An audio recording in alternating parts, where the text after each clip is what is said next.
72 BPSC PT practice set number Eduteria का ये 10 है। आज ये हमारा सेट लास्ट होगा क्योंकि वॉल्यूम 1 में 10 सेट ही था। चलिए शुरू करते हैं। पहला क्वेश्चन देखिए, पहला क्वेश्चन थोड़ा सा धुंधला आया हुआ है, पिक्चर उतना बढ़िया से नहीं आया है। हम पढ़ के सुनाते हैं आपको, ध्यान से सुनिए। पहला क्वेश्चन क्या कह रहा है?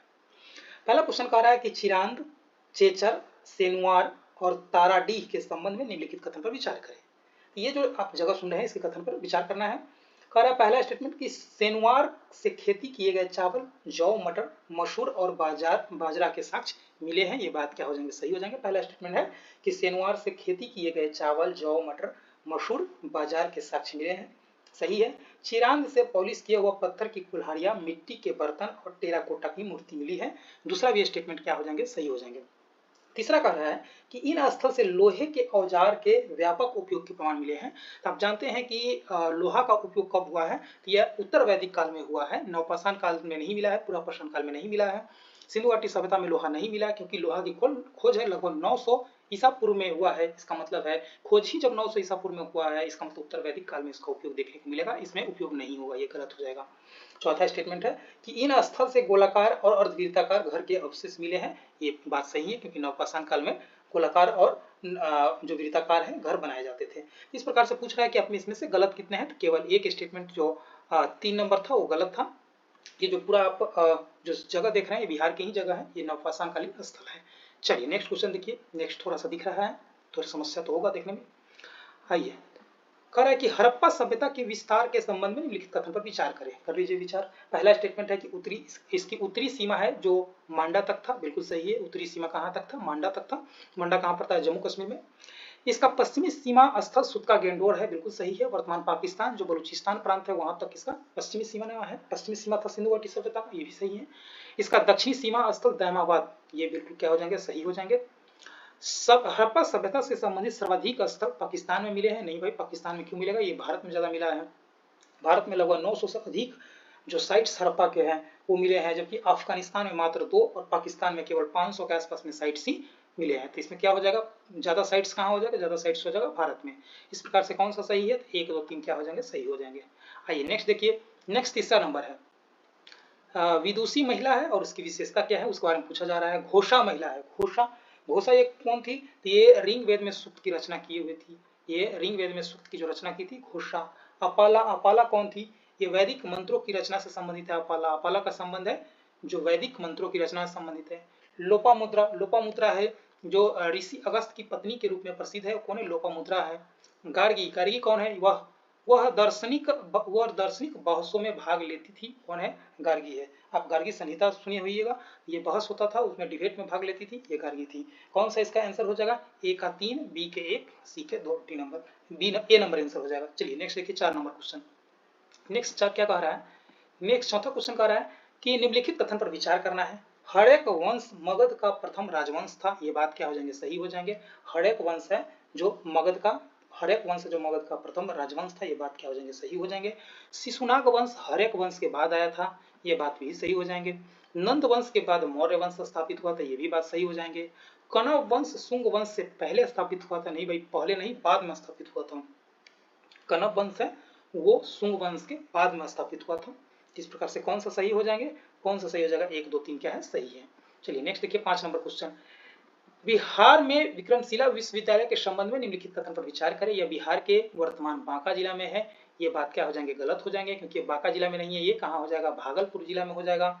इसकी स्थापना पाल वंश के राजा गोपाल प्रथम ने की थी। ये भी बात गलत हो जाएंगे क्योंकि इसकी स्थापना है जो धर्मपाल के द्वारा किया गया था, न कि गोपाल के द्वारा। गोपाल के द्वारा उदंतपुरी विश्वविद्यालय का स्थापना जो उदंतपुरी विश्वविद्यालय है उसकी स्थापना किया गया था नालंदा में गोपाल के द्वारा। जबकि ये जो विक्रमशिला विश्वविद्यालय है इसकी स्थापना है जो कौन किया था? तो धर्मपाल किया था। तीसरा स्टेटमेंट है कि बौद्ध धर्म का वज्रयान संप्रदाय यहाँ फला फूला था। ये बात क्या हो जाएंगे? सही हो जाएंगे। दूसरा स्टेटमेंट क्या था? गलत था।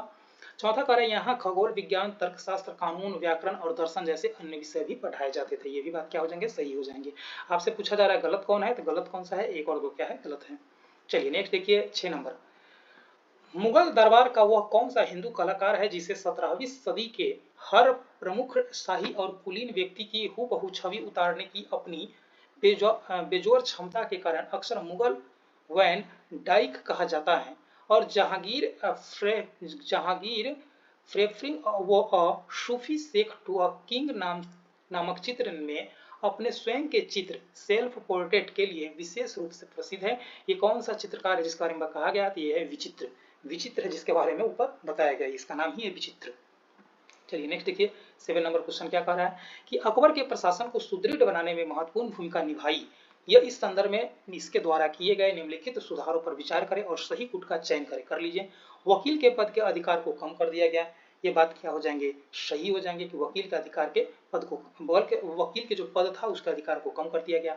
अकबर ने वजीर के स्थान पर दीवान ए आला की उपाधि को लोकप्रिय बनाया था। ये भी बात क्या हो जाएंगे? सही हो जाएंगे कि अकबर ने वजीर के स्थान पर दीवान ए आला की उपाधि को लोकप्रिय बनाया था।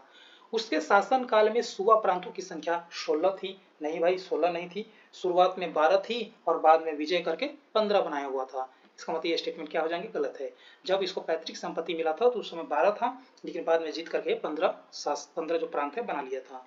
उन्होंने झरोखा दर्शन परंपरा की रोक लगा दी। भैया रोक नहीं लगाए थे, ये प्रारंभ किए थे। ये क्या हो जाएंगे? प्रारंभ किए हुए थे। इस प्रकार से हो जाएगा। कौन सा सही हो जाएगा? 1 और 2 दोनों सही हो जाएंगे। आइए नेक्स्ट क्वेश्चन देखिए। अब यहाँ से लगभग ठीक दिख रहा है। सिख धर्म के शिक्षाओं के संबंध में निम्नलिखित कथन पर विचार करें। यह एक ईश्वरवाद और एक ईश्वर पर विचार पर जोर देता है। बिल्कुल सही है। सिख धर्म है, इसकी स्थापना है जो गुरु नानक देव के द्वारा किया गया था और ये एक ईश्वरवाद और ईश्वर के पर विश्वास पर जोर देते हैं। यह मूर्ति पूजा और कर्म कांड को अस्वीकार करते हैं। बात सही हो जाएंगे। यह समाज में जाति आधारित व्यवस्था को समर्थन करता है। नहीं भैया, जाति मुक्त समाज होती है, इसमें जाति में आधार पर ये लोग नहीं मानते हैं। कौन सा सही हो जाएगा? केवल 1 और 2 सही हो जाएगा। 9 नंबर क्वेश्चन है कि अलाउद्दीन दिल्ली का प्रथम तुर्की सुल्तान था जिसे धर्म का राज्य के अधीन लाने का और ऐसे घटनाओं से परिचित कराने का श्रेय जाता है जो सैद्धांतिक रूप से राज्य को धर्मनिरपेक्ष बनाते हैं। ये शब्द किसने कहा है? ये शब्द है जो A.L. श्रीनिवास के द्वारा अलाउद्दीन खिलजी के बारे में कहा गया है। A.L. श्रीनिवास है, ये एक इतिहासकार है। इन्होंने बताया है कि जो अलाउद्दीन खिलजी के दरबार है वो धर्मनिरपेक्ष दरबार है। 10 नंबर है कि चचनामा का फारसी में अनुवाद किसके द्वारा किया गया था? तो चचनामा के जो फारसी में अनुवाद है किसके द्वारा किया गया था? मोहम्मद अली बिन अबू बकर कूफी के द्वारा किया गया था। ये चचनामा है जो सिंध की जानकारी देता है, सिंध की कैसे विजय हुई थी उसके बारे में बताता है। मूल रूप से इसका लेखक कौन थे उसके बारे में पता नहीं चलता है और इसके फारसी में अनुवाद है मोहम्मद अली बिन अबू बकर कूफी के द्वारा किया गया था। आइए 11 नंबर क्वेश्चन। निम्नलिखित में कौन सा नेहरू रिपोर्ट की सिफारिश थी? भारत के लिए डोमिनियन स्टेट बिल्कुल मांग की गई थी। 1928 में जो नेहरू रिपोर्ट मोतीलाल नेहरू के द्वारा तैयार किया गया था उसमें डोमिनियन स्टेट की मांग की गई थी। अलग निर्वाचन मंडल के बजाय संयुक्त निर्वाचन मंडल की मांग की गई थी। ये भी बात सही है। प्रांतों को भाषाई के आधार पर पुनर्गठन किया गया था। ये भी बात क्या हो जाएंगे? सही हो जाएंगे। केंद्र में उत्तरदायी सरकार की व्यवस्था, ये भी बात क्या हो जाएंगे? सही हो जाएंगे। इस प्रकार के सभी मांग है जो नेहरू रिपोर्ट में था। आइए 12 नंबर क्वेश्चन। निम्नलिखित घटनाओं पर विचार करें और उन्हें सही कालक्रम में व्यवस्थित करें। व्यवस्थित कर लीजिए। मुस्लिम लीग के आंतरिक सरकार में शामिल होने का फैसला किया गया था। कब किया था? ये किया था 26 अक्टूबर 1946 को किया था। संविधान सभा की पहली बैठक कब हुई थी? तो आप जानते हैं कि 9 दिसंबर 1946 को संविधान सभा की पहली बैठक हुई थी। कैबिनेट मिशन द्वारा रिपोर्ट कब प्रस्तुत किया गया था? ये किया गया था मार्च 1946 में रिपोर्ट प्रस्तुत किया गया था। अंतरिम सरकार के लिए रास्ता बनाने हेतु वायसराय की कार्यकारिणी परिषद से सदस्यों का इस्तीफा कब दिया गया था? तो ये दिया गया था अगस्त 1946 में दिया गया था। इस प्रकार से इसका कौन सा हो जाएगा? क्रोनिकल ऑर्डर हो जाएगा 3, 4, 1, 2। चलिए नेक्स्ट देखिए 13 नंबर। 13 नंबर क्वेश्चन क्या कह रहा है कि अंतरिम सरकार के संबंध में मंत्री और उसके विभाग के निम्नलिखित जोड़े पर विचार कीजिए। इसमें कौन सा जोड़ा गलत सुमेलित है, कौन सा इसमें सही नहीं है, आपसे पूछा जा रहा है कौन सा गलत है। गलत कौन सा है? देखिए गजनफर अली खान है। गजनफर अली खान संचार विभाग नहीं भाई, संचार विभाग थे कौन? अब्दुल रब निसत के द्वारा संचार विभाग संभाला गया था। ये हो जाएगा गलत। सी एच भाभा थे, कौन सा थे? कानून मंत्री कौन थे? तो जोगेंद्र नाथ मंडल है जो कानून मंत्री थे। ये भी क्या हो जाएंगे? गलत हो जाएंगे। जॉन मथाई उद्योग और आपूर्ति मंत्री थे। सही है। आई चुंदरीगर ये वाणिज्य मंत्री थे। ये बात क्या हो जाएंगे? सही हो जाएंगे। आपसे गलत पूछा जा रहा है, कौन है गलत? 1 और 2 क्या है? गलत है। चलिए नेक्स्ट देखिए 14 नंबर क्वेश्चन।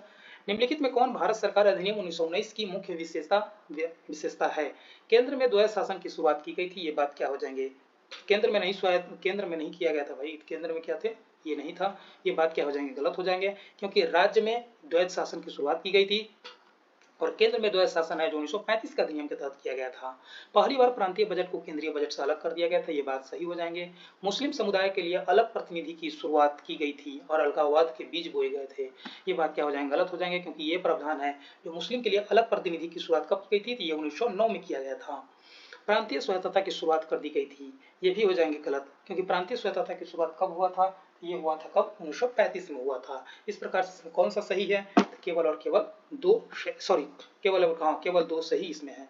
चलिए नेक्स्ट देखिए 15 नंबर, भारतीय स्वतंत्रता अधिनियम 1947 के तहत हुए सिलहट जनमत संग्रह का परिणाम क्या हुआ था। देखिए सिलहट जो उस समय असम में पड़ता था, उस समय जब 1947 में जनमत संग्रह हुआ तो उस समय पूर्वी पाकिस्तान का हिस्सा बन गया, यानी कि वर्तमान जो बांग्लादेश है उसका हिस्सा बन गया था, यानी कि सिलहट पाकिस्तान में शामिल हो गया था, उस समय के पूर्वी पाकिस्तान होना चाहिए। चलिए 16 नंबर है, भारत सरकार अधिनियम 1935 ने महिलाओं को प्रदान किया था पुरुष के समान मतदान का अधिकार। पुरुष के समान मतदान का अधिकार इनको पहले ही प्राप्त हो चुका था। विधानमंडल में आरक्षित सीट, ये बात सही हो जाएंगे कि विधानमंडल में इनको आरक्षण दिया गया था। पृथक निर्वाचन मंडल भी 1935 का अधिनियम के तहत दिया गया था। इसमें कौन सा सही हो जाएगा, 2 और 3 दोनों सही हो जाएंगे। आइए 17 नंबर क्वेश्चन क्या कह रहा है कि भारत के संविधान के निम्नलिखित में किस प्रावधान को 26 नवंबर 1949 को तत्काल प्रभाव में लागू कर दिया गया था। तो किसे तत्काल प्रभाव में लागू कर दिया गया था, तो चुनाव को और अस्थायी संसद को तत्काल प्रभाव में लागू कर दिया गया था। बाकी जो बचा हुआ संविधान था उसे 26 जनवरी 1950 को लागू किया गया। इस प्रकार से इसका आंसर हो जाएगा 2 और 3 है वो आंसर हो जाएगा। 18 नंबर क्वेश्चन, निम्नलिखित कथन पर विचार कीजिए जो पुणे समझौते से संबंधित है। इस समझौते के तहत दलित के लिए पृथक निर्वाचन मंडल की व्यवस्था को समाप्त कर दी गई थी, ये बात क्या हो जाएंगे, सही हो जाएंगे। प्रांतीय विधान मंडल में दलितों के लिए आरक्षण की संख्या सांप्रदायिक अधिनिर्णय के से अधिक कर दिया गया था, ये भी बात सही है, यानी कि जितना सांप्रदायिक अधिनिर्णय में उनको दिया जा रहा था सीट उससे ज्यादा सीट कर दिया गया, ये बात सही है। तीसरा है कि केंद्रीय विधान मंडल में दलितों के लिए पृथक निर्वाचन प्रणाली बनाई रखी गई थी, ये बात गलत है, इसमें भी आरक्षण दिया गया था। गैर मुस्लिम निर्वाचन क्षेत्रों में दलितों के लिए एक निश्चित प्रतिशत सीट आरक्षित करने का प्रावधान किया गया था, ये बात क्या हो जाएंगे, सही हो जाएंगे। इस प्रकार से कौन सही है, तो 1 2 4 है जो सही है। 19 नंबर क्वेश्चन, किस भारतीय राष्ट्रवादी नेता ने जर्मनी और ब्रिटेन के बीच युद्ध को एक ऐसा ईश्वर प्रदत्त अवसर के रूप में देखा जिसमें भारतीय को उस स्थिति का अपने हित के लाभ उठाने का मौका मिला था, ये कौन थे, सुभाष चंद्र बोस थे। चलिए नेक्स्ट देखिए 20 नंबर की, ब्रिटानिया सरकार ने प्रस्तावों की प्रारूप घोषणा जो सर स्टॉफर्ड क्रिप्स लाए थे में सम्मिलित कौन था। सर स्टॉफर्ड क्रिप्स है जो क्रिप्स मिशन लेकर आया था, कब, 1942 में लेकर आया था। 42 में कहा था कि हम एक डोमिनियन स्टेट देंगे, बिल्कुल बोला था कि भाई हम देंगे, लेकिन उस समय तक भारतीयों ने पूर्ण स्वराज की मांग शुरू कर दी थी। सब प्रांतों और राज्यों को मिलाकर के एक भारतीय संघ बनाना चाहिए, ये बात भी बोला गया था। कोई भी प्रांत या भारतीय राज्य भारतीय संघ से बाहर रहने का निर्णय ले सकता है, ये भी बात सही बोला गया था कि कोई भी प्रांत है या कोई भी राज्य है वो भारतीय राज्य से अलग होकर के अलग रह सकता है। भारत का संविधान भारत की जनता द्वारा निर्मित होगी, ये भी बात है जो इसके द्वारा बोला गया था। इस प्रकार से कौन सा कथन सही है, तो इसमें हो जाएगा सभी के सभी कथन है जो स्टॉफर्ड क्रिप्स का प्रस्ताव रखा गया था। आइए 21 नंबर क्वेश्चन है कि चौधरी रहमत अली द्वारा प्रयुक्त पाकिस्तान शब्द ब्रिटिश भारत के 5 इकाइयों के नाम के प्रथम अक्षर पर बनाया गया था, ये बात क्या हो जाएंगे, सही है, चौधरी रहमत अली के द्वारा ही बनाया गया था पाकिस्तान शब्द। लाहौर प्रस्ताव 1940 में पाकिस्तान शब्द का स्पष्ट उल्लेख किया गया था, नहीं भाई उस समय सीधे मांग किया गया था कि हमें अलग अलग देश चाहिए, मतलब स्वतंत्र राष्ट्र की मांग की गई थी अलग से, लेकिन पाकिस्तान शब्द का उल्लेख नहीं किया गया था। मोहम्मद अली जिन्ना ने लाहौर अधिवेशन में यह कहा कि वे केवल एक पृथक मुस्लिम राज्य से कम किसी भी व्यवस्था को स्वीकार नहीं करेंगे, ये बात सही है। आइए इसका कौन सा सही हो जाएगा, सही पूछा जा रहा है आपसे कौन हो जाएगा, तो 1 और 3 क्या हो जाएंगे, सही हो जाएंगे। चलिए नेक्स्ट देखिए, चार्टर्ड एक्ट 1853 के संबंध में निम्नलिखित कथन पर विचार करें। इसने गवर्नर जनरल की परिषद के विधायी और कार्यकारी कार्य को अलग कर दिया था, ये बात क्या हो जाएंगे, सही हो जाएंगे। इसने मैकाले समिति की सिफारिश के आधार पर सिविल सेवाओं की खुली प्रतियोगिता शुरू की गई थी, बिल्कुल सही है, पहली बार एग्जाम के माध्यम से आईसीएस की नियुक्ति होने लगी थी। इससे पहले आईसीएस की नियुक्ति है जो बोर्ड ऑफ डायरेक्टर के द्वारा किया जाता था। इसने ईस्ट इंडिया कंपनी के कार्यकाल को अनिश्चित काल के लिए बढ़ा दिया, ये बात में क्या हो जाएंगे, सही हो जाएंगे, अनिश्चित काल के लिए क्या बढ़ा दिया गया था। इसने नियंत्रण बोर्ड को समाप्त कर दिया था, नहीं भाई नियंत्रण बोर्ड के समाप्त कब हुई थी, तो 1858 की एक्ट आया था तो उसमें बोर्ड ऑफ कंट्रोल को समाप्त किया गया था। इसमें कौन सा सही हो जाएगा, 1 2 3 क्या हो जाएंगे, सही हो जाएंगे। आइए 23 नंबर जवाहरलाल नेहरू के विषय में निम्नलिखित कथन पर विचार करें। जवाहरलाल नेहरू के कथन के बारे में बात करना है। देखिए वे 1947 के कांग्रेस दल के अध्यक्ष थे। जब भारत आजाद हुई थी तो जेवी कृपलानी कांग्रेस के अध्यक्ष थे, ना कि पंडित जवाहरलाल नेहरू थे। उन्होंने विधानसभा उन्होंने संविधान सभा की अध्यक्षता की थी। संविधान सभा की अध्यक्षता है जो राजेंद्र प्रसाद किए थे, न कि पंडित जवाहरलाल नेहरू किए थे। भारत की स्वतंत्रता से पूर्व उन्होंने संयुक्त प्रांत में प्रथम कांग्रेस मंत्रिमंडल बनाए थे। देखिए संयुक्त प्रांत में गोविंद वल्लभ पंत के द्वारा वहां पर कांग्रेस के द्वारा की मंत्रिमंडल बनाई गई थी पहली बार 1937 में, न कि जवाहरलाल नेहरू के द्वारा बनाया गया था। इस प्रकार से तीनों के तीनों स्टेटमेंट है क्या गलत हो जाएंगे। कौन सही है, तो कोई नहीं सही है। चलिए 24 नंबर क्वेश्चन, चार्टर्ड एक्ट 1853 के द्वारा ईस्ट इंडिया कंपनी के भारतीय व्यापार के एकाधिकार को उत्साहित कर दिया गया था। गलत हो जाएंगे, क्योंकि एकाधिकार कब समाप्त कर दिया गया था, जानते हैं कि एकाधिकार को 1813 के तहत ही समाप्त कर दिया गया था। लेकिन जो भी कुछ बचा था, चीन के साथ व्यापार और चायपत्ती के से व्यापार है, जो वो एकाधिकार बचा हुआ था 1833 के तहत पूर्णतः एकाधिकार समाप्त कर दिया गया था। यहाँ पर कहा जा रहा है कि 1853, तो गलत हो जाएगा। गवर्नमेंट ऑफ इंडिया एक्ट 1858 के अंतर्गत ब्रिटिश संसद ने ईस्ट इंडिया कंपनी को पूर्णतः समाप्त कर भारत में सीधे शासन करने का उत्तरदायित्व ग्रहण किया था। ये बात क्या हो जाएंगे, सही हो जाएंगे। 1857 के विद्रोह के कारण ईस्ट इंडिया कंपनी को 1858 तक समाप्त कर दिया गया और ब्रिटिश का राउंड है जो डायरेक्ट भारत पर शासन व्यवस्था स्थापित कर लिया था। इसमें कौन सही हो जाएगा, केवल 2 हो जाएगा। आइए 25 नंबर क्वेश्चन, 9 अगस्त 1942 को ऑपरेशन जीरो आवर के तहत गिरफ्तार नेता और संबंधित जेल में निम्नलिखित में कौन सा सुमेलित है। महात्मा गांधी पूना के आगा खां पैलेस में, ये क्या बात सही हो जाएंगे, महात्मा गांधी वहीं पर थे। सरोजिनी नायडू बांकुड़ा जेल, नहीं भाई, महात्मा गांधी की ये साथ ही थी, ये भी हो जाएगी कहाँ सा, पूना का आगा खां पैलेस। महात्मा गांधी के निजी सचिव थे मोरारजी देसाई और एक और महात्मा गांधी की पत्नी, ये सब एक ही जेल में थे पूना के आगा खां पैलेस में। वहीं पर महात्मा गांधी के पत्नी कस्तूरबा गांधी की मृत्यु भी हो जाती है इसी दौरान। जवाहरलाल नेहरू कहाँ थे, जवाहरलाल नेहरू थे अल्मोड़ा जेल में, ये बात क्या हो जाएंगे, सही हो जाएंगे। मौलाना अबुल कलाम आजाद ये बांकीपुर जेल में, नहीं भाई, बांकीपुर जेल में कौन थे, राजेंद्र प्रसाद थे। बांकीपुर जेल में मौलाना अबुल कलाम आजाद नहीं थे। मौलाना अबुल कलाम आजाद थे, कौन से थे, ये बांकुड़ा जेल में थे, बांकुड़ा जेल में हो जाएंगे। इस प्रकार से कौन सा सही है, केवल 1 और 3 है जो सही है। कौन हो जाएगा, 1 और 3 क्या सही है, यानी कि केवल 2 युग्म है जो सुमेलित है। आइए नेक्स्ट देखिए, निम्नलिखित में कौन सा कथन गलत है। सुभाष चंद्र बोस ने कांग्रेस पद से इस्तीफा देने के बाद फॉरवर्ड ब्लॉक की स्थापना की थी, कब, 1939 में, ये बात क्या हो जाएंगे, सही है।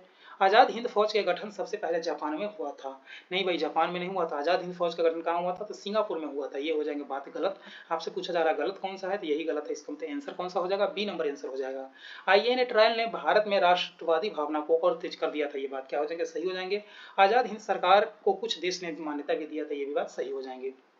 आइए 27 नंबर क्वेश्चन, कैबिनेट मिशन के संबंध में निम्नलिखित कथन पर विचार करना है, कर लीजिए। कैबिनेट मिशन 24 मार्च 1946 को दिल्ली आया, जिसकी अध्यक्षता भारत राज्य सचिव स्टॉफर्ड क्रिप्स कर रहे थे। ये बात क्या हो जाएंगे, गलत हो जाएंगे, क्योंकि कैबिनेट मिशन के जो अध्यक्षता है कौन कर रहे थे, पैथिक लॉरेंस के द्वारा किया जा रहा था। कैबिनेट मिशन ने त्रिस्तरीय शासन व्यवस्था के सुझाव को प्रस्तुत किया था, ये बात क्या हो जाएंगे, सही हो जाएंगे। मौलाना अबुल कलाम आजाद कैबिनेट मिशन के भारत आगमन के समय भारतीय राष्ट्रीय कांग्रेस के अध्यक्ष थे, ये भी बात क्या हो जाएंगे, सही हो जाएंगे। इस प्रकार से कौन सा सत्य है, केवल 2 और 3 सत्य है। किस मिशन योजना के संदर्भ में गांधी जी ने कहा था, यह योजना उस समय की परिस्थितियों के परिप्रेक्ष्य में सबसे उत्कृष्ट योजना थी, जिसमें ऐसे बीज थे जिससे दुख की मारी भारत भूमि यातना से युक्त हो सकती थी। ये किसके बारे में कहा गया था, महात्मा गांधी के द्वारा। ये ऐसा मिशन कैबिनेट मिशन था जिसके बारे में महात्मा गांधी ने कहा था कि ये एक ऐसी परिस्थिति में लाया गया था जिसमें भारत की दुख की मारी भूमि थी, उसको यातना से मुक्त किया जा सकता था। कौन हो जाएगा, कैबिनेट मिशन के बारे में गांधी जी का स्टेटमेंट है। आइए इसमें मिलान चिन्ह करना है। ब्रिटिश संसद में भारतीय स्वाधीनता विधेयक पेश किया गया था, 4 जुलाई 1947 को किया गया था, ये बात क्या हो जाएंगे, सही हो जाएंगे।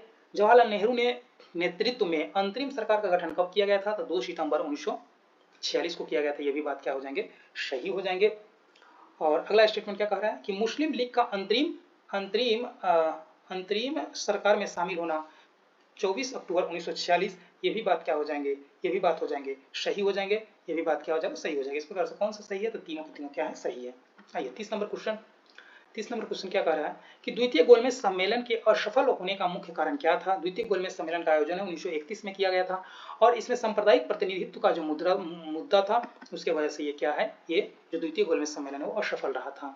निम्नलिखित में किन निकायों का उल्लेख भारत के संविधान में नहीं किया गया है, पूछा जा रहा है कि नहीं किया गया। नीति आयोग, इसका संविधान में उल्लेख नहीं है, बिल्कुल सही बात है। अल्पसंख्यक आयोग, ये भी नहीं है, ये संविधान में इसका उल्लेख नहीं है। क्षेत्रीय परिषद का भी नहीं है। अंतर्राज्यीय परिषद का है लेकिन क्षेत्रीय परिषद का नहीं है। इसमें कौन सा नहीं है, तीनों के तीनों उल्लेख है जो संविधान में नहीं है। इसका आंसर हो जाएगा सी नंबर। आइए 32 नंबर, किस राज्य के मुख्य सचिव की नियुक्ति उस राज्य के राज्यपाल द्वारा की जाती है। किसी राज्य के मुख्य सचिव की नियुक्ति उस राज्य के राज्यपाल के द्वारा की जाती है। ये बात क्या हो जाएंगे, गलत हो जाएंगे, क्योंकि उसके जो सचिव की नियुक्ति वह मुख्यमंत्री के द्वारा किया जाता है। किसी राज्य के मुख्य सचिव का कार्यकाल निश्चित होता है, नहीं भाई, वो मुख्यमंत्री के प्रसाद पर्यंत पद धारण करते हैं। इस प्रकार से इसका आंसर ना तो एक ना तो दो, दोनों क्या है, गलत हो जाएंगे। लोकतांत्रिक शासन प्रणाली की मुख्य शक्ति इस तथ्यों में निहित है कि लोकतांत्रिक जो प्रणाली होती है उसमें मुख्य शक्ति किस बात में निहित है कि आम आदमी की भागीदारी और निर्णय लेने की क्षमता को प्रोत्साहित करती है। ये बात लोकतांत्रिक जो प्रणाली है उसके लिए महत्वपूर्ण है कि आम नागरिकों की भागीदारी और निर्णय लेने की क्षमता को प्रोत्साहित करती है। 34 नंबर क्वेश्चन, लोकसभा में विपक्ष के नेता के संदर्भ में निम्नलिखित कथन पर विचार करें। बिल्कुल कर लीजिए। पहली लोकसभा में सबसे बड़ी विपक्षी पार्टी भारतीय कम्युनिस्ट पार्टी थी। ये बात क्या हो जाएंगे, सही हो जाएंगे। लोकसभा में विपक्ष के नेता के पद को औपचारिक रूप से 1969 में मान्यता दी गई थी। ये भी बात सही हो जाएंगे। सबसे बड़ी विपक्षी पार्टी के नेता को विपक्ष का नेता तभी माना जाता है जब उस पार्टी के पास लोकसभा की कुल सदस्यों की संख्या का कम से कम 10% हिस्सा हो। ये भी बात क्या हो जाएंगे, सही हो जाएंगे। इस प्रकार से ये तीनों के तीनों स्टेटमेंट है, ये क्या है, ये तीनों के तीनों स्टेटमेंट है, सही है।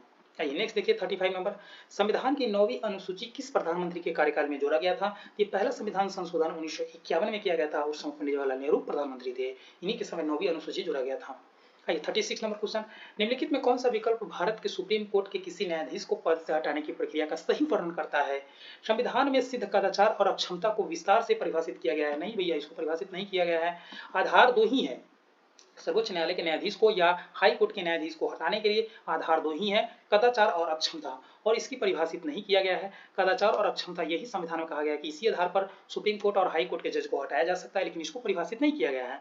दूसरा कार्य है कि पद से हटाने की प्रक्रिया न्यायाधीश जांच अधिनियम 1968 में निर्धारित की गई है और इसके लिए संसद के दोनों सदनों की विशेष बहुमत की आवश्यकता होती है। यही बात सही हो जाएगा। जो न्यायाधीश जांच अधिनियम है 1968, इसी के तहत जब कदाचार का आरोप लगता है या क्षमता का आरोप लगता है किसी भी जज पर, तो जो न्यायाधीश जांच अधिनियम 1968 है, इसी के तहत कमेटी बनाई जाती है और इसके आधार पर जांच होती है। उसके बाद दोनों सदन में विशेष बहुमत से उस जज के खिलाफ अविश्वास प्रस्ताव ला करके उसे हटा दिया जाता है। चलिए नेक्स्ट देखिए 37 नंबर क्वेश्चन है कि निम्नलिखित में कौन सा विकल्प निंदा प्रस्ताव और अविश्वास प्रस्ताव के बीच सही अंतर करता है। निंदा प्रस्ताव है और अविश्वास प्रस्ताव। देखिए निंदा प्रस्ताव है जो किसी मंत्री के खिलाफ लाया जा सकता है कि इस व्यक्ति के, और अविश्वास प्रस्ताव है जो पूरा मंत्रिमंडल, इनकी पूरा सरकार के विरुद्ध लाया जा सकता है। इसमें कौन सा इसका सबसे अच्छा सटीक वर्णन हो जाएगा। अविश्वास प्रस्ताव केवल लोकसभा में ही पेश किया जा सकता है, जबकि निंदा प्रस्ताव संसद के किसी भी सदन में पेश किया जा सकता है। ये बात सही है। निंदा प्रस्ताव है जो दोनों सदन में पेश किया जा सकता है, लेकिन अविश्वास प्रस्ताव है जो केवल लोकसभा में पेश किया जाएगा, क्योंकि ये सरकार के विरुद्ध लाया जाता है। चलिए नेक्स्ट देखिए 38 नंबर, भारतीय संविधान के अंतर्गत दिए गए निम्नलिखित वीटो का उसके शाब्दिक अर्थों से मिलान कीजिए। सहमति रोकना, सहमति रोकने का मतलब होता है कि पूर्ण वीटो। सहमति रोकने का मतलब होता है कि ये पूर्ण वीटो का राष्ट्रपति के द्वारा प्रयोग किया गया है। दूसरा है कि साधारण बहुमत द्वारा निरस्त, इसका मतलब है निलंबनकारी वीटो। साधारण बहुमत द्वारा निरस्त, इसका मतलब है निलंबनकारी वीटो। बिल पर कोई कार्रवाई न करना, बिल पर कोई कार्रवाई न करना, इसका मतलब क्या हो जाएगा, पॉकेट वीटो। राष्ट्रपति ना इस पर हाँ भर रहे हैं ना भर रहे हैं, इस पर जाकर के पॉकेट में अपना रख लिए हैं। उच्चतर बहुमत द्वारा निरस्त, उच्चतम बहुमत द्वारा निरस्त कौन सा हो जाएगा, ये हो जाएगा सीमित वीटो। ये हो जाएगा कौन सा, सीमित वीटो हो जाएगा। इस प्रकार से कौन सा इसका आंसर हो जाएगा 2-1, इसका आंसर कौन सा होगा भाई, इसका आंसर कौन सा हो जाएगा 3-4-2-1, 3-4-3-4-2-1, 3-4-2-1। चलिए नेक्स्ट देखिए, नेक्स्ट देखिए, नेक्स्ट क्वेश्चन कौन सा है, नेक्स्ट है 39 नंबर। कह रहा है कि भारत में न्यायिक सक्रियता की अवधारणा निम्नलिखित में किससे सबसे अच्छे निकटता से जुड़ी हुई है। तो न्यायिक अवधारणा का मतलब होता है कि देखिए, न्यायिक अवधारणा का मतलब होती है कि जब कोई भी मामला में सर्वोच्च न्यायालय अपने एक्टिव हो जाते हैं, स्वयं से निर्णय लेने लगते हैं कोई भी मुद्दा को लेकर के, तो क्या होती है, वो न्यायिक सक्रियता कहलाती है। ये क्या हो जाएगी कि प्रक्रियात्मक नियमों में ढील देकर के न्याय तक पहुंच का विस्तार करना, ये क्या हो जाएगा, न्यायिक सक्रियता हो जाएगी। न्यायिक सक्रियता की अवधारणा कहाँ से लिया गया है, आप कमेंट करके बताएंगे। चलिए 40 नंबर क्वेश्चन, किसी राजनीतिक दल को राज्य दल के रूप में मान्यता तब दी जाती है जब वह निम्नलिखित में किन शर्तों को पूरा करता है। वह राज्य विधानसभा में आम चुनाव में वैध मत का 6% प्राप्त करता है। ये बात क्या हो जाएगी, सही है। और राज्य विधानसभा चुनाव में कम से कम 2 सीट जीतती है। ये दोनों कंडीशन एक साथ लागू करना पड़ेगा। ये दोनों क्या होगा, लागू करना पड़ेगा एक साथ, तब उसे राज्य चुनाव आयोग का दर्जा दिया जाएगा। तो उसी राज्य के लोकसभा आम चुनाव वैध मत का 4% नहीं भाई, उस राज्य के लोकसभा का आम चुनाव केवल 6% नहीं, दोनों से कोई मतलब नहीं है। देखिए शर्त 1 और 2 क्या हो जाएगा, पूरा करना पड़ेगा। शर्त 1 और 2 दोनों को एक साथ पूरा करना होगा, यानी कि 6% टोटल मत और 2 को कम से कम सीट जीतना पड़ेगा, तब उसे राज्य का क्षेत्रीय मतलब कि राज्य स्तर का पार्टी का दर्जा दिया जाएगा। आइए 41 नंबर क्वेश्चन, दिए गए विकल्प में कनाडा के झील का उत्तर से दक्षिण सही क्रम में कौन सा है। उत्तर से दक्षिण झील कौन सा सही है, इसमें हो जाएगा B number, Great Bear, Great Slave, Athabasca, वित्रिपेग। ये झील है जो कनाडा के है, उत्तर से दक्षिण ध्रुव, इसका स्थापित इस प्रकार से है। ये 42 नंबर क्वेश्चन है, नील नदी का उद्गम कहाँ होता है? नील नदी का उद्गम होता है विक्टोरिया झील से। नील नदी का होता है विक्टोरिया झील से। अमेजन नदी का कहाँ से हो जाएगा? लेगे विस्फेरो से हो जाएगा। डेन्यूब नदी का कहाँ से हो जाएगा? डेन्यूब नदी का हो जाएगा कहाँ से? ब्लैक फॉरेस्ट से हो जाएगा। डेन्यूब नदी का पराग्वे का हो जाएगा मांटो ग्रोसो से हो जाएगा। इस प्रकार से कौन सा आंसर है?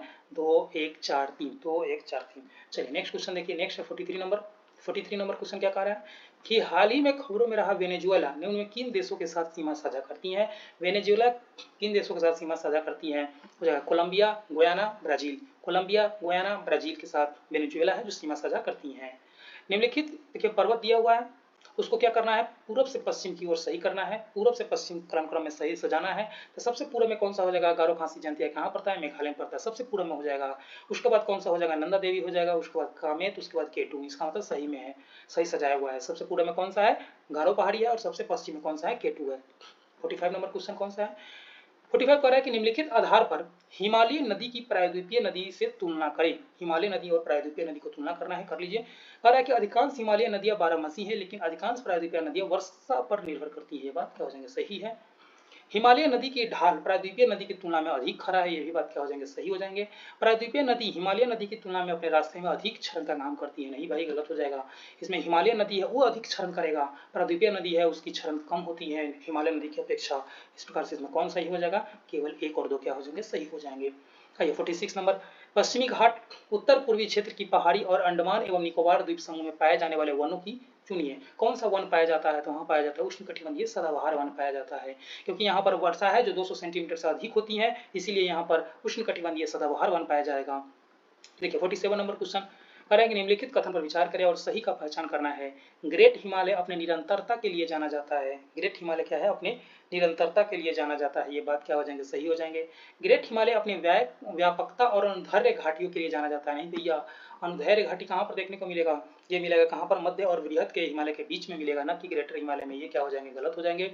शिवालिक बाह्य हिमालय जो उत्पत्ति में सबसे नवीनतम है, ये बात क्या हो जाएंगे? सही हो जाएंगे। कौन सा सही है? तो 1 और 3 क्या है? इसमें सही है। आइए 48 नंबर क्वेश्चन क्या कर रहा है कि निम्नलिखित जनजाति एवं उनके प्रमुख निवास क्षेत्र के संबंध में विचार करना है। टोडा जनजाति नीलगिरी में निवास करती है, तमिलनाडु में रहती है, बिल्कुल सही बात है। आपातानी कहाँ है? ये अरुणाचल प्रदेश की जनजाति है, आपातानी ये जनजाति है। भोटिया जनजाति कहाँ की है? उत्तराखंड की है, ये बात क्या हो जाएंगे? सही हो जाएंगे। जारवा कहाँ की है? लक्षद्वीप। नहीं भैया, अंडमान निकोबार की है। अंडमान निकोबार द्वीप पर जारवा, सैम्पेन, ये सब कहाँ की है? अंडमान निकोबार द्वीप की। कौन सी सुमेलित है? 1 2 3 क्या है? सुमेलित है। आइए 49 नंबर क्वेश्चन, मानसून की निवर्तन इंगित होती है। मानसून की निवर्तन इंगित किससे होती है? साफ आकाश मौसम से ही मौसम की निर्वत इंगित होती हैं। ये उसका किसका आंसर हो जाएगा? केवल 1 नंबर। बंगाल की खाड़ी और अधिक दबाव, इससे कोई लेना देना नहीं है। आइए 50 नंबर क्वेश्चन, थार मरुस्थल की सिंचाई करने वाली इंदिरा नहर का उद्गम कहाँ से होता है? इंदिरा नहर का उद्गम कहाँ से होता है? तो हरिके बैराज से इंदिरा गांधी नहर का उद्गम होता है। 51 नंबर, केंद्रीकृत नियोजन सर्वप्रथम संयुक्त राज्य अमेरिका में अपनाया गया था। जो प्लानिंग है सबसे पहले कहाँ अपनाया गया था? ये हो जाएगा रूस में अपनाया गया था, ना कि अमेरिका। ये क्या हो जाएंगे? गलत हो जाएंगे। 1944 में बॉम्बे प्लान के सूत्रधार सर आरदेशजी दलाल थे, बिल्कुल सही हो जाएंगे। 1945 में श्री एम.एन. रॉय ने जन योजना प्रारंभ मतलब जन योजना बनाई थी। ये बात क्या हो जाएंगे? सही हो जाएंगे। कौन सा सत्य है? केवल 2 इसमें सत्य हैं। 52 नंबर, 1956 का औद्योगिक नीति प्रस्ताव के अंतर्गत शामिल नहीं था। 1956 में जो औद्योगिक नीति आया था, इसमें पूछा जा रहा है कि कौन शामिल नहीं था? भारी उद्योग पर बल दिया गया था, बात सही है। औद्योगिक प्रशिक्षण संस्थान की स्थापना पर बल दिया गया था, ये भी बात क्या हो जाएंगे? सही हो जाएंगे। उद्योगों को 4 व्यापक श्रेणी में वर्गीकृत किया था। नहीं भैया, 4 में नहीं हो जाएगा, 3 श्रेणी में वर्गीकृत किया गया था। 3 श्रेणी था, जिसमें पहला श्रेणी है राज्य केंद्र के मतलब अधीन था, दूसरा श्रेणी था वो राज्य का अधीन था, और तीसरा श्रेणी था जो निजी व्यापार के अंतर्गत आते थे, निजी उद्योग के अंतर्गत आते थे। 3 ही श्रेणी था। देश के विकास में विदेशी पूंजी को महत्व को मान्यता दी गई थी। ये भी बात क्या आ जाएंगे? सही हो जाएंगे। इस प्रकार से इसका आंसर कौन सा हो जाएगा? सी नंबर हो जाएगा। पूछा जा रहा है तो गलत सी नंबर है। आइए क्या क्वेश्चन है? 53 नंबर क्या कर रहा है? निम्नलिखित कथन में कौन सा उपकरण मौद्रिक नीति के मात्रात्मक उपकरण का भाग नहीं है? मात्रात्मक उपकरण का भाग नहीं है, यानी कि गुणात्मक आपसे पूछा जा रहा है, तो गुणात्मक में कौन हो जाएगा? एक सीमांत आवश्यकता हो जाती है, साख की राशनिंग हो जाती है गुणात्मक, नैतिक प्रभाव है एक गुणात्मक है। जबकि मात्रात्मक में कौन सा हो जाएगा? मात्रात्मक हो जाएगा वैधानिक तरल अनुपात, जिसे एसएलआर कहते हैं, खुले बाजार की प्रक्रिया, repo rate, reverse repo rate, CRR, ये सब क्या है, मात्रात्मक है। लेकिन आपसे गुणात्मक पूछा जा रहा था। गुणात्मक में आता है सीमांत आवश्यकता, शाख की राशनिंग, नैतिक प्रभाव, ये सब क्या है, ये सब गुणात्मक है। इस प्रकार से इसका आंसर कौन सा हो जाएगा, 124 यानी कि सी नंबर। चलिए 54 नंबर क्वेश्चन, राज्य सरकार द्वारा भारतीय सार्वजनिक वितरण प्रणाली के अंतर्गत भारतीय खाद्य निगम के माध्यम से खाद्यान्नों के खरीद, भंडारण, ढुलाई और थोक आवंटन का कार्य किया जाता है। ये भैया किसके द्वारा किया जाता है, राज्य सरकार नहीं होगा, ये हो जाएगा केंद्र सरकार के द्वारा। जो FCI के गोदाम है उसमें सार्वजनिक वितरण के लिए जो खरीद करके रखा जाता है FCI के गोदाम में, वो केंद्र सरकार के द्वारा रखा जाता है, न कि राज्य सरकार। ये हो जाएगा क्या, स्टेटमेंट गलत हो जाएगा। सार्वजनिक वितरण प्रणाली केंद्र सरकार एवं राज्य सरकार दोनों की संयुक्त रूप से चलाया जाता है, ये बात क्या हो जाएंगे, सही हो जाएंगे। यानी कि कथन ए गलत है लेकिन कथन आर सही है। इसका मतलब हो जाएगा आंसर डी नंबर हो जाएगा। आइए नेक्स्ट देखिए 55 नंबर, दिवाला और शोध अक्षमता के संबंध में निम्नलिखित कथन पर विचार करना है। पूछा जा रहा है कि दिवाला और शोध अक्षमता के संबंध में निम्नलिखित कथन पर विचार करना जा रहा है। ये 2016 में कानून बनाया गया था, उसी से बारे में आपसे पूछा जा रहा है। शोधन अक्षमता से तात्पर्य उस वित्तीय स्थिति से है जिसमें कोई व्यक्ति या संस्था बकाये होने पर अपने ऋणों का भुगतान करने में असमर्थ हो जाता है। ये बात क्या हो जाएंगे, सही हो जाएंगे। दिवालिया एक कानून प्रक्रिया को संदर्भित करता है जहां देनदार की संपत्ति लेनदार के लाभ के लिए समाप्त या पुनर्गठन की जाती है, ये भी बात सही है। शोधन अक्षमता एक अवस्था है जबकि दिवालिया क्या है, एक निष्कर्ष है, ये बात क्या हो जाएंगे, सही हो जाएंगे। भारतीय दिवाला और शोध अक्षमता बोर्ड दिवाला और शोध अक्षमता कार्रवाई की देखरेख के लिए जिम्मेदार और नियामक निकाय है। नहीं भैया, ये कौन निकाय है, कौन देखरेख करता है, इसकी देखरेख है जो RBI करती है। पूछा जा रहा है कौन असत्य है, यही असत्य है, आंसर हो जाएगा केवल 4 गलत है। आइए 56, प्लैनेट इकोनॉमिक फॉर इंडिया पुस्तक के लेखक कौन है। प्लैनेट इकोनॉमिक फॉर इंडिया के पुस्तक के जो लेखक है वो कौन है, M विश्वेश्वरैया है, जो 1934 में ये पुस्तक लिखे थे। चलिए नेक्स्ट क्वेश्चन कौन सा हो जाएगा, नेक्स्ट क्वेश्चन 57 नंबर, उत्पत्ति के नियम के बारे में निम्नलिखित कथन पर विचार कीजिए। देखिए उत्पत्ति का नियम इसलिए लाया गया था, ओरिजिन ऑफ स्पीसीज का मतलब थ्योरी इसलिए लाया गया था अभी उत्पत्ति के नियम के बारे में कि भैया कौन सामान कहाँ बन रहा है, इस पर कितना खर्च किया गया, टैक्स दिया गया कि नहीं दिया गया, इस पर कितना कार्बन डाइऑक्साइड किया गया, उत्पादन किया गया था इसके उत्पादन के लिए, इस सब के लिए ये सब ओरिजिन के नियम के लिए अभी वर्तमान में आया है। जब ऑनलाइन आप सामान मंगाते हैं तो उस पर लिखा रहता है कि इसकी उत्पत्ति कहाँ हुई है। आइए, उत्पत्ति के नियम किसी उत्पादन के राष्ट्रीय स्रोत निर्धारित करने के लिए आवश्यक मानदंड है, बिल्कुल सही है। उत्पत्ति के नियम कस्टमर एजेंसी को यह जानने में मदद करती हैं कि किसी दिए गए उत्पाद पर कौन से नियम और कौन से शुल्क लागू किए गए हैं, ये बात सही है। इसका उपयोग व्यापार सांख्यिकी के प्रयोजन के लिए किया जाता है, ये भी बात क्या हो जाएंगे, सही हो जाएंगे। इसका महत्व इस तथ्य से प्रमाणित होता है कि कोई मामला में कर और प्रतिबंध आयातों के स्रोत पर निर्भर है।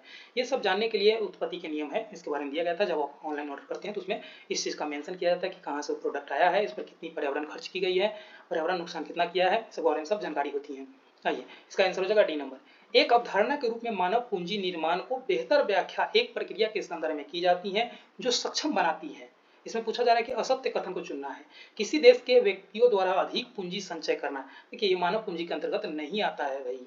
ज्ञान को वृद्धि करना ये मानव पूंजी के अंतर्गत आता है। कौशल स्तर में वृद्धि करना ये क्या होता है, ये आता है मानव पूंजी के अंतर्गत में। देश के लोग ज्ञान कौशल स्तर और क्षमताओं में वृद्धि करना ये भी आता है, ये मानव पूंजी के अंतर्गत आता है। पूछा जा रहा है कौन नहीं आता है, तो केवल एक है जो इसमें नहीं आता है।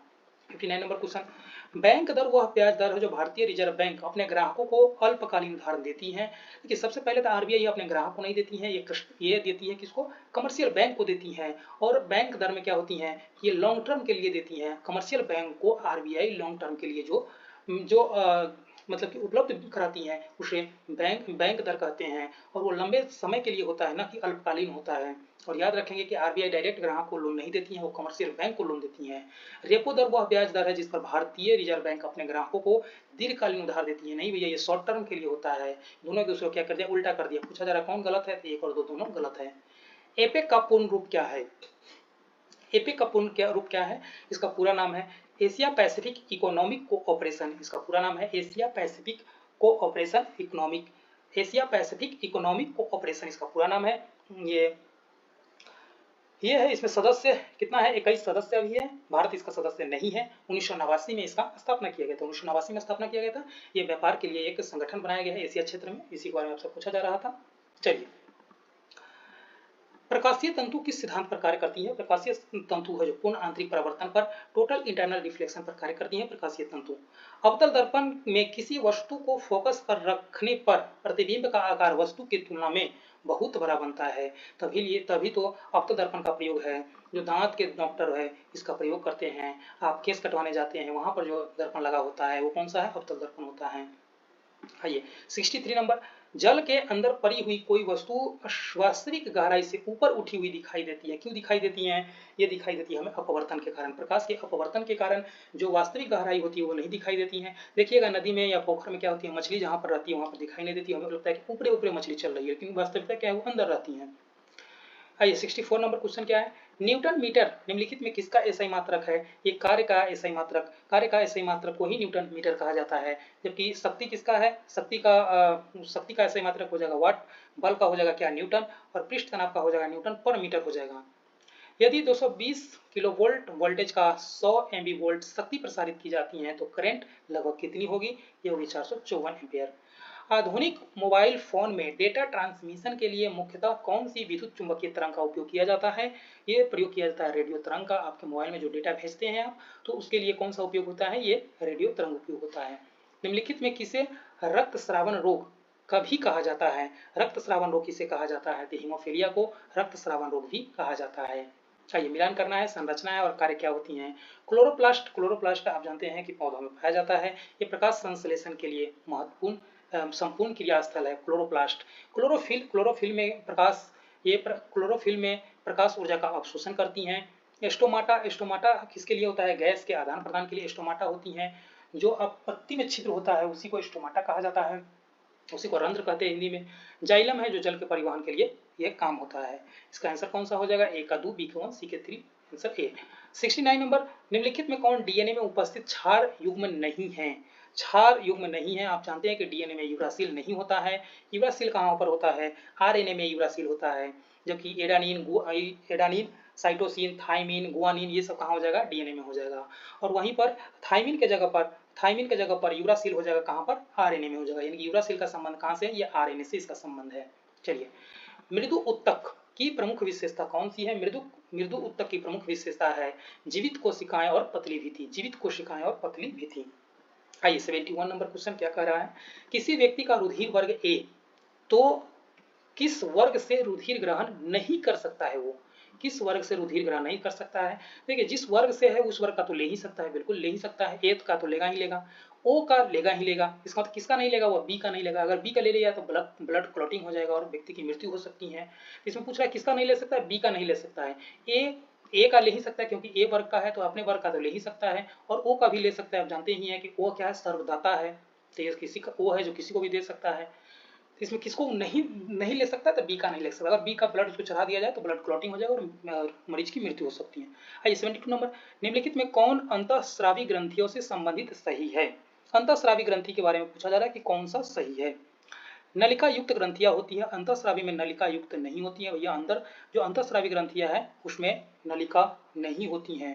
बाह्यस्रावी ग्रंथि में नलिका पाई जाती है, और बाह्यस्रावी ग्रंथि है जो एंजाइम को छोड़ता है और वहां पर नलिका होती है। जबकि अंतःस्रावी ग्रंथि है इसमें नलिका नहीं होती है और नलिका विहीन होती है, और यहाँ से हार्मोन रिलीज होता है। यह हार्मोन का स्राव करता है, बिल्कुल सही बात है। हार्मोन का स्राव तो करता है अंतःस्रावी ग्रंथि, और यहाँ पर नलिका नहीं होता है, और नलिका नहीं होने के कारण हार्मोन है जो सीधे ब्लड में आपका चला जाता है। चलिए 73 नंबर, जठर में उपस्थित हाइड्रोक्लोरिक अम्ल का कार्य क्या है? हाइड्रोक्लोरिक अम्ल जो जठर में होती है उसका क्या काम है?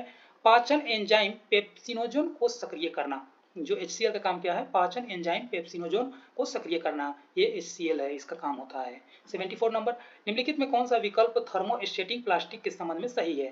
थर्मोस्टेटिक प्लास्टिक का मतलब होता है कि इसको एक बार जब आकार दे दिया गया, एक बार जब उसको मतलब करके एक बार मतलब गर्म कर दिया गया तो दूसरा बार आप गर्म करके इसे पुनः संरचना नहीं दे सकते हैं। जैसे बोर्ड का जो स्विच होता है वो किसका उदाहरण है? थर्मोसेटिंग का उदाहरण है। जो आप कुकर का हैंडल पकड़ते हैं वो प्लास्टिक जो होता है वो थर्मोसेटिंग का है। उसको एक बार जब आकार दे दिया गया फिर दोबारा गर्म करके फिर से दोबारा आकार, दूसरा आकार नहीं दिया जा सकता है, उसे थर्मोस्टेट प्लास्टिक कहा जाता है। इसका मतलब होगा इसे पुनः गर्म करके मुलायम नहीं बनाया जा सकता है। ये हो जाएगा आंसर सी नंबर। आइए 75 नंबर, किसी तत्व के परमाणु में 2 प्रोटॉन, 2 न्यूट्रॉन और 2 इलेक्ट्रॉन है, उस तत्व के द्रव्यमान संख्या कितनी होगी? इसकी द्रव्यमान कितनी हो जाएगी? 4 हो जाएगा। अब जानते हैं द्रव्यमान संख्या बराबर क्या हो जाएगी? प्रोटॉन और न्यूट्रॉन की संख्या बराबर हो जाती है द्रव्यमान की संख्या। तो 2 और 2 क्या? 4 हो जाएगा। निम्नलिखित विशेषताओं में कौन सी रासायनिक परिवर्तन की विशेषता नहीं है? रासायनिक परिवर्तन की विशेषता पूछा जा रहा नहीं है, अनुक्रमणीय होना, ये क्या है, उसकी विशेषता है। अनुक्रमणीय होना विशेषता तो है। नए पदार्थ का निर्माण करती है, बिल्कुल सही है। ऊर्जा में कोई निवल परिवर्तन नहीं होता, भैया गलत है। ऊर्जा में परिवर्तन हो जाता है, क्योंकि प्रोडक्ट ही जब चेंज हो जाती हैं ऊर्जा में परिवर्तन होता है। यहाँ पर देना नहीं हो रहा है, गलत हो जाएगा। ऊर्जा का अवशोषण होना, ये भी सही है।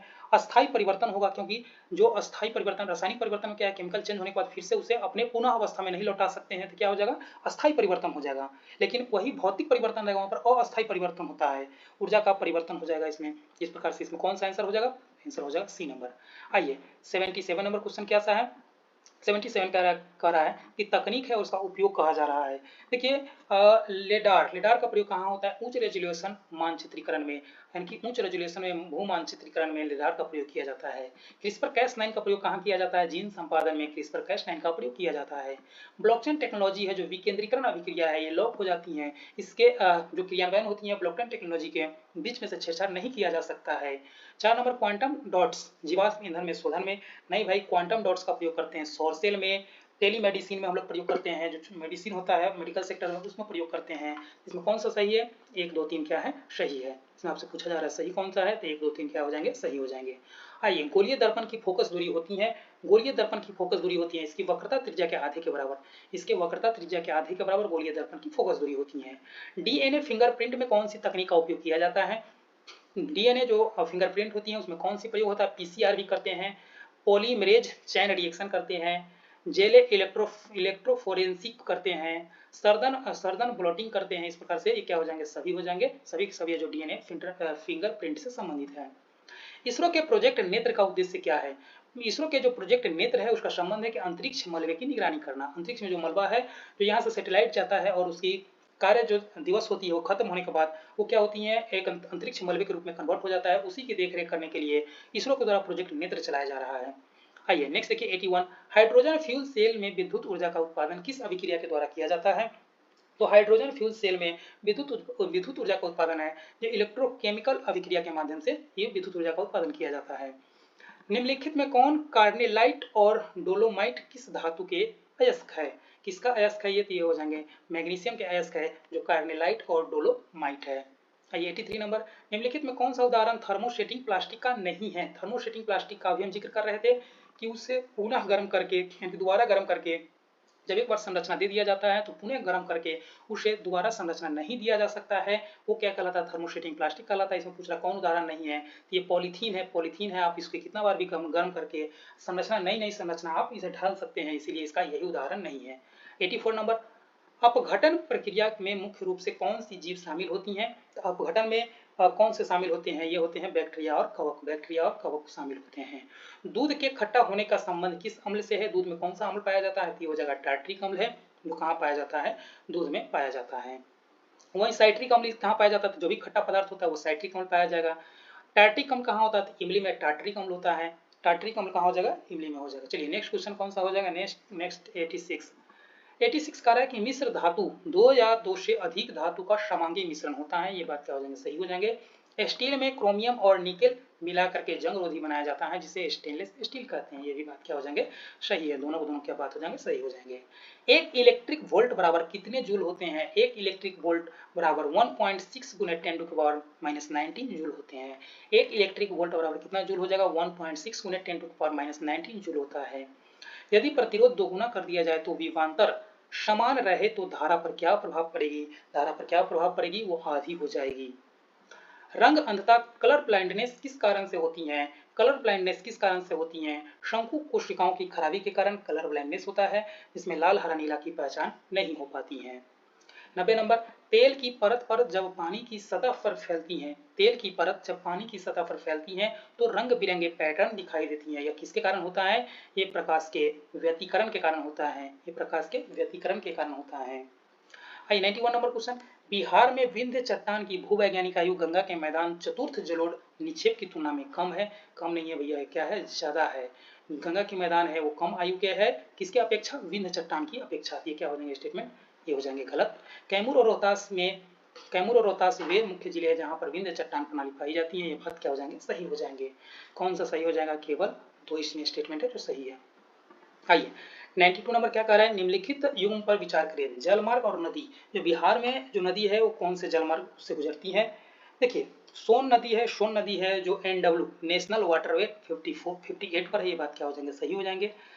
जो कोशी नदी है वो NW यानी कि नेशनल वाटरवे 58 पर है, ये बात क्या हो जाएंगे, सही हो जाएंगे।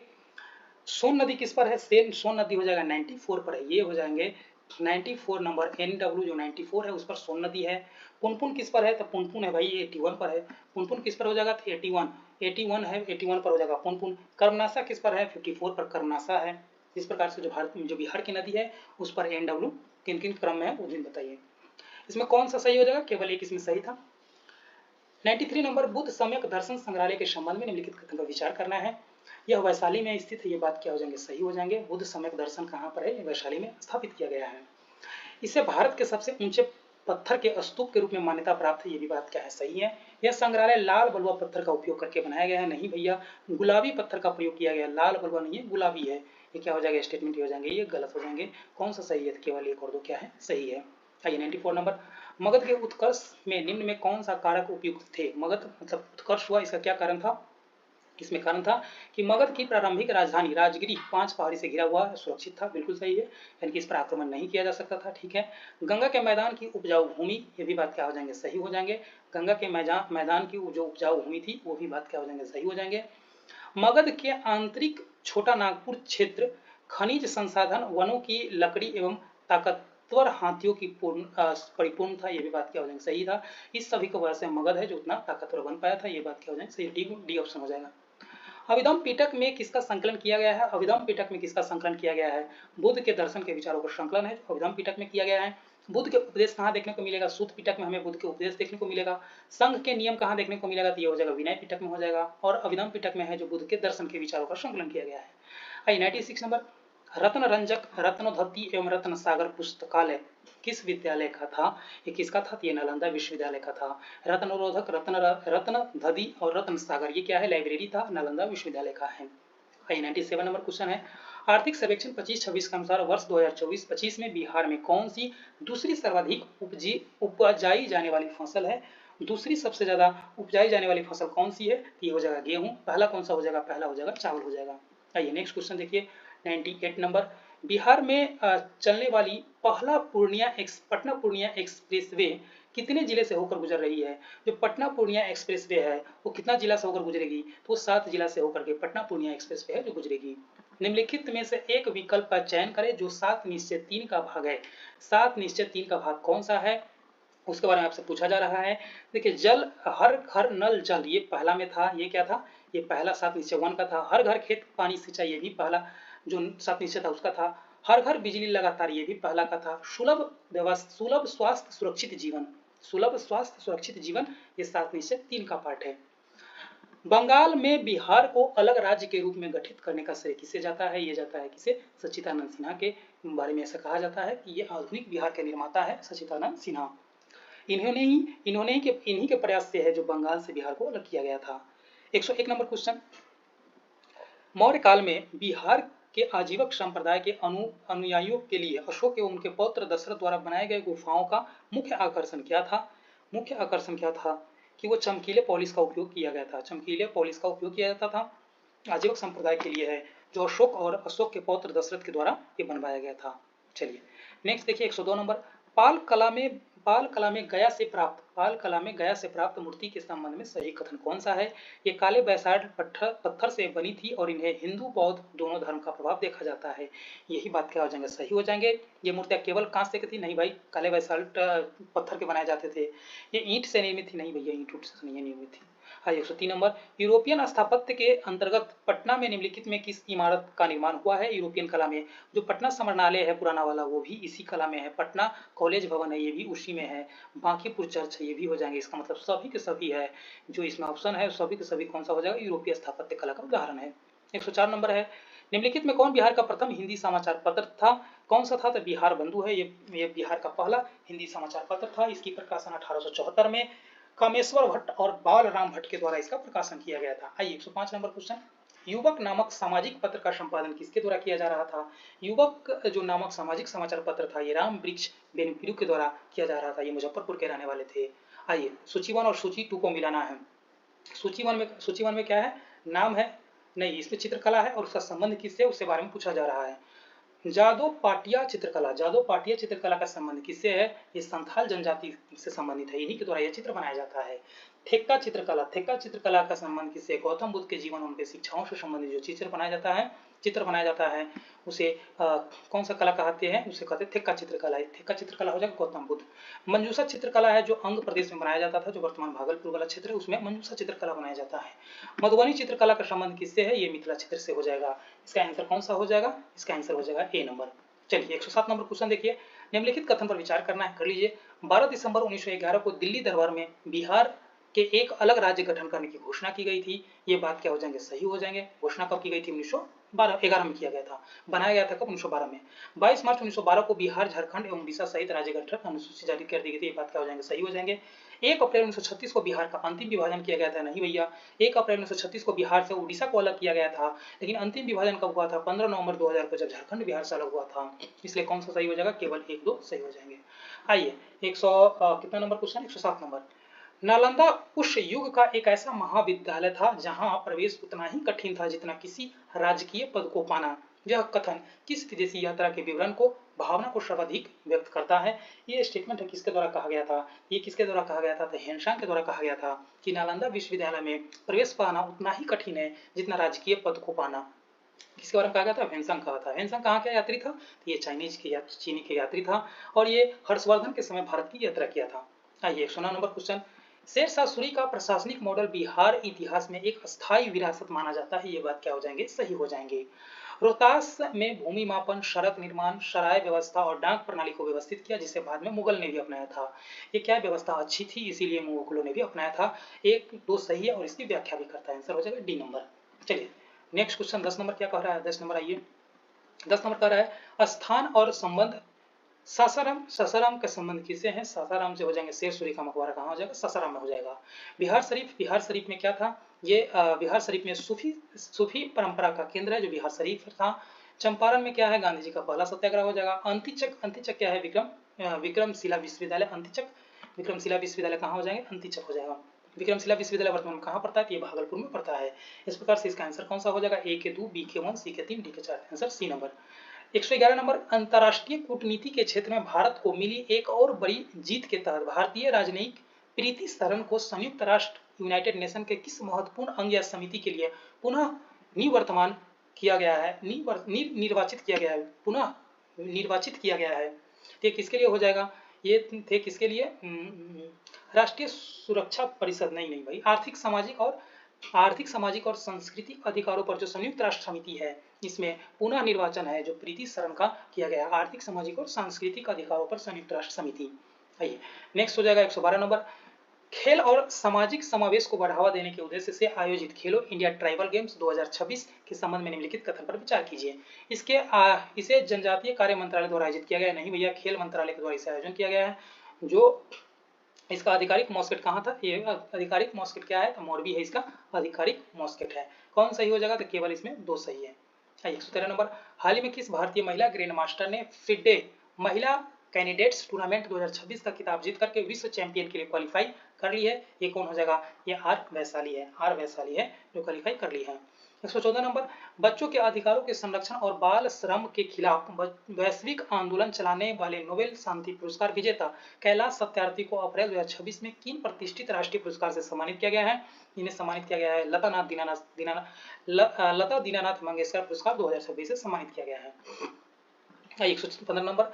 अप्रैल 2026 में आयोजित बिहार दिवस और निवेश मंच के संबंध में निम्नलिखित में कौन सा कथन असत्य है? पूछा जा रहा है गलत कथन। इस वैश्विक मंच का आयोजन इंडोनेशिया के जकार्ता स्थित भारतीय दूतावास में किया गया। सही है। इस आयोजन की मुख्य थीम थी heritage growth and global partnership. ये बिल्कुल सही हो जाएगा। इसके तहत दक्षिण पूर्व एशिया में बिहार के आर्थिक हितों को बढ़ावा देने के लिए बिहार फाउंडेशन के इंडोनेशिया चैप्टर का औपचारिक शुभारंभ किया गया। सही है। इस सम्मेलन में बिहार विधान परिषद के मुख्य सचिव ने प्रत्यक्ष रूप से भाग लेकर के उद्योगपतियों को संबोधित किया था। ये बात क्या हो जाएंगे? गलत हो जाएंगे। इसका जो संबोधन है वो बिहार विधानसभा के अध्यक्ष डॉक्टर प्रेम कुमार के द्वारा वर्चुअल रूप से किया गया था। आंसर ये डी नंबर हो जाएगा। गलत, यही आपसे पूछा जा रहा था, गलत कौन है? इसका आंसर हो जाएगा डी नंबर। चलिए 116 नंबर क्वेश्चन। हाल ही में सरकार ने नवीकरणीय ऊर्जा को बढ़ावा देने के लिए पीएम कुसुम योजना की समय सीमा को बढ़ा करके कितना कर दिया गया है? सीमा को बढ़ा करके ये मार्च 2027 तक इसको बढ़ा दिया गया है। बिहार में सतत शहरीकरण और प्रमुख महानगर पर जनसंख्या के दबाव को कम करने के लिए नगर विकास एवं आवास विभाग द्वारा राज्य में कुल कितने शहर के आधुनिक सैटेलाइट टाउनशिप विकसित करने की योजना को मंजूरी दी गई है? 11 टाउनशिप है जो बिहार में विकसित किया जाएगा और इसका मुख्य उद्देश्य है कि जो बड़े बड़े शहर है उसमें जो जनसंख्या के दबाव बढ़ रहा है उसको कम करना। 11 टाउनशिप का विकास किया जाएगा। आइए 118 नंबर क्वेश्चन, बिहार के कृषि परिदृश्य में चर्चा में रहे आशा मॉडल का मुख्य उद्देश्य क्या है? आशा मॉडल का मुख्य उद्देश्य क्या है? तो बिहार में पारंपरिक आहर पाइप सिंचाई प्रणाली है, इसको जीवित करना। बिहार के जो दक्षिण बिहार में जो आहर प्रणाली सिंचाई प्रणाली है उसको संरक्षित करना आशा मॉडल का यही उद्देश्य है। बिहार पुलिस को अप्रैल 2026 में देश के किस सर्वोच्च सुरक्षा सम्मान से अलंकृत किया गया है? राष्ट्रपति कलर पुरस्कार से इसे सम्मानित किया गया है। आइए 120 नंबर क्वेश्चन, बिहार के ऐतिहासिक और पुरातात्विक गौरव को पुनर्जीवित करने वाले हालिया उत्खनन के संबंध में निम्नलिखित कथन पर विचार कीजिए। बिहार के मधुबनी जिले के बलिराजगढ़ नामक ऐतिहासिक स्थल से भारतीय पुरातात्विक सर्वेक्षण द्वारा किए गए उत्खनन से लगभग 2500 वर्ष पुरानी सभ्यता के पुरातात्विक प्रमाण मिले हैं। ये बात क्या हो जाएंगे? सही हो जाएंगे। इस स्थल से मौर्यकालीन और गुप्तकालीन पुरातत्व सामग्री मिली है। ये भी बात क्या हो जाएंगे? सही हो जाएंगे। दोनों दोनों बात क्या है? सही है। आंसर हो जाएगा सी नंबर। आइए 121 number, vision for Sujalam Bharat शिखर सम्मेलन 2025 के संबंध में निम्नलिखित कथन पर विचार करना है। कर लीजिए। इसका आयोजन केंद्रीय जल शक्ति मंत्रालय के द्वारा नीति आयोग के समन्वय के साथ किया गया था। ये बात क्या हो जाएंगे? सही हो जाएंगे। इस शिखर सम्मेलन का आयोजन नई दिल्ली के भारत मंडपम में किया जाएगा। ये भी सही है। सम्मेलन में 6 स्तंभ में घूसर जल प्रबंधन और स्मार्ट जल तकनीक को शामिल किया गया। ये भी बात क्या हो जाएंगे? सही हो जाएंगे। इस प्रकार से इसका आंसर कौन सा हो जाएगा? इसका आंसर हो जाएगा डी नंबर। 1 2 3 क्या है? सही है। आइए नेक्स्ट देखिए 122 नंबर, हाल ही में गोवा में अनावरित की गई एशिया की सबसे ऊंची भगवान राम की कांस्य प्रतिमा के संबंध में निम्नलिखित में कौन सही है? इस प्रतिमा की ऊंचाई 108 फीट नहीं भैया, 108 फीट नहीं है। इसकी ऊंचाई कितनी है? 108 फीट नहीं होकर के 77 फीट है। इसकी ऊंचाई कितनी है? 77 फीट है। इस प्रतिमा का अनावरण श्री संस्थान गुनर्क पर्तगाली जीवनोत्तम मठ के द्वारा किया गया। ये बात क्या हो जाएंगे? सही हो जाएंगे। आपसे पूछा जा रहा था सही कौन है? ये बी नंबर है जो सही है। 123 नंबर क्वेश्चन, इंपैक्ट राइज पहल के संदर्भ में निम्नलिखित कथन पर विचार करना है। कर लीजिए। अनुसंधान एनीमिया और मौखिक कैंसर की जांच को कम करने वाले उपकरण हो जाएंगे। ये बात क्या हो जाएंगे? सही हो जाएंगे।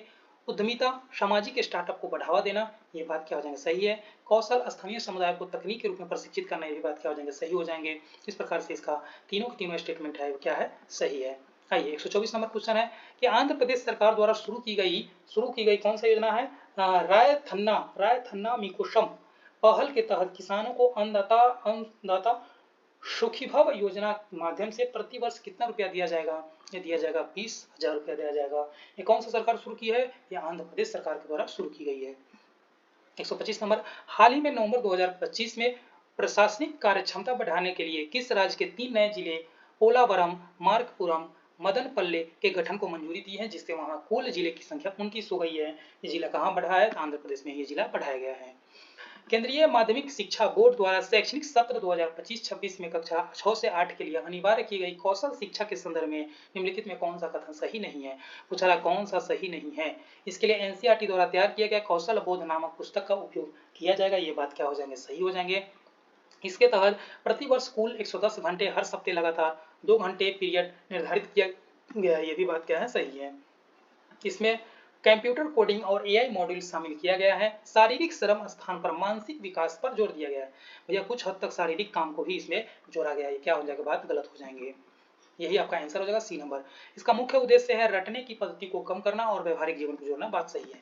आइए 127 नंबर क्वेश्चन है, दिल्ली के इंदिरा गांधी अंतर्राष्ट्रीय हवाई अड्डा भारत का पहला वाटर पॉजिटिव हवाई अड्डा बन गया है। इस संदर्भ में निम्नलिखित कथन पर विचार करना है। कर लीजिए।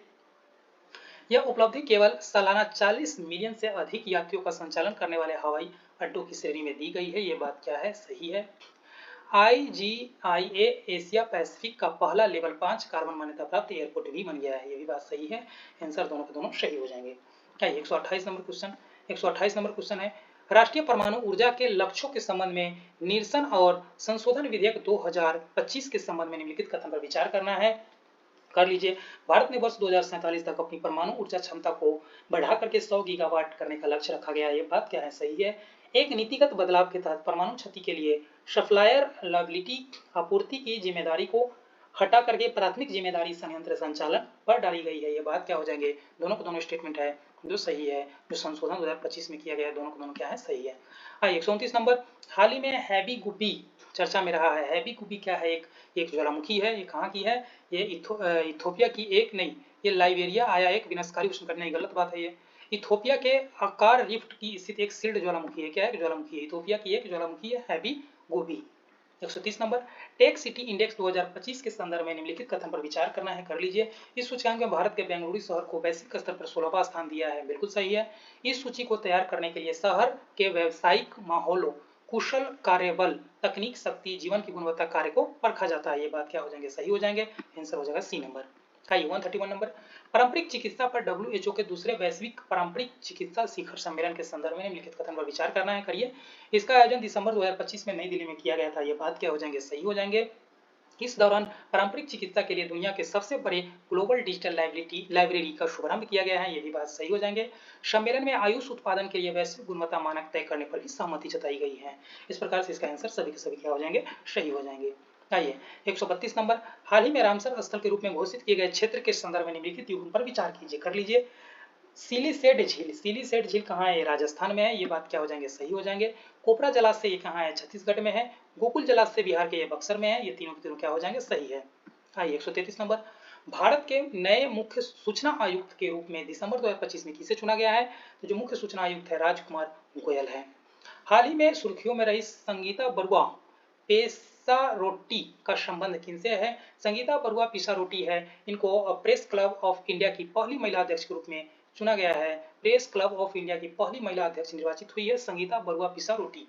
आइए 35 नंबर, अखिल भारतीय सिविल सेवा एथलेटिक्स चैंपियनशिप 2025 के संदर्भ में 2025-26 हुआ, उसके संदर्भ में बात करना है, कर लीजिए। इस राष्ट्रीय चैंपियनशिप में बिहार के एथलीटों ने शानदार प्रदर्शन करते हुए 4 पदक, 3 स्वर्ण, 1 रजत हासिल किया है। बात क्या हो जाएंगे, सही हो जाएंगे। बिहार के अंजनी कुमारी ने भाला फेंक स्पर्धा में स्वर्ण पदक विजेता रही है। ये भी बात क्या है, सही है। शिवानी कुमारी 1500 मीटर दौड़ में, सनी कुमार लंबी कूद में बिहार के लिए स्वर्ण पदक जीते हैं। ये भी बात क्या हो जाएंगे, सही हो जाएंगे। इस प्रकार से इसका डी नंबर हो जाएगा आंसर, तीनों तीनों सही है। बिहार में न्याय प्रणालियों को गति देने और विशेष रूप से महिलाओं व बच्चों के खिलाफ संवेदनशील अपराधों की त्वरित सुनवाई के लिए राज्य कैबिनेट ने कुल कितने फास्ट ट्रैक अदालतों की गठन का मंजूरी दिया है। कितने फास्ट ट्रैक अदालत की मंजूरी दिया है, तो ये 100 फास्ट ट्रैक जो न्यायालय है उसका गठन किया जाएगा। आइए 137 नंबर क्वेश्चन क्या कह रहा है कि कृषि उत्पादन के क्षेत्र में राष्ट्रीय स्तर पर जारी आंकड़ों के अनुसार मशरूम उत्पादन में पूरे देश में अग्रणी राज्य कौन सा है, तो मशरूम उत्पादन में बिहार है जो पहला स्थान पर है। आईआईपी में वर्तमान कवरेज और भरांश के संबंध में निम्नलिखित में उनके घटते हुए भरांश को क्रम में व्यवस्थित कीजिए। जो आईआईपी है उसके लिए आधार वर्ष है जो सांख्यिकी मंत्रालय के द्वारा 2022-23 कर दिया गया है, और इसमें पूछा जा रहा है जो कोर सेक्टर होता है जिसमें 8 कोर सेक्टर को शामिल किया गया है। इसमें पूछा जा रहा है कि सबसे ज्यादा भरांश किसका है, सबसे ज्यादा भरांश होता है जो बी निर्माण का होता है। बी निर्माण का भरांश है जो लगभग 77% होता है। उसके बाद होता है खनन का लगभग 14 से 15%, बिजली है लगभग 7 से 8% बिजली का होता है। इस प्रकार से कौन सा हो जाएगा, उसका हो जाएगा 231। आइए नेक्स्ट देखिए, वाईफाई 7 के तकनीकी मानक के संदर्भ में निम्नलिखित कथन पर विचार करना है, करिए। पहला कार्य कि भारत में टीपी लिंक द्वारा वाईफाई 7 उपकरण का स्थानीय निर्माण शुरू किया गया है। भारत में टीपी लिंक के द्वारा शुरू किया गया, ये बात क्या है, सही है। यह वाईफाई 6 और 6E की तुलना में लगभग 4.8 गुना तेज गति प्रदान करता है। ये बात क्या है, सही है।